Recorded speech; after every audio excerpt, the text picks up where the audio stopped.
ቅዱስ አባት ሆይ ከሁሉ ይልቅ ሥልጣኑ ከፍ ያለ ጴጥሮስ የተባልክ አንተ ተክለ ሃይማኖት ነህና መስቀልን የጦር መሳሪያ ወንጌልን ጋሻ መከታ አድርገህ ጠላት ዲያብሎስን ድል ነስተሃልና።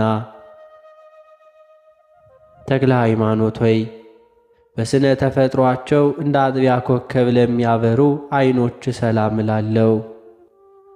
ቅዱስ አባት ሆይ ከእንግዲህ አንተን ሞት ሊያገኝህ አይቻለውምና እኔን አገልጋይህን ግድ ከሚል ከኃጢአት ሞት ሰውረኝ።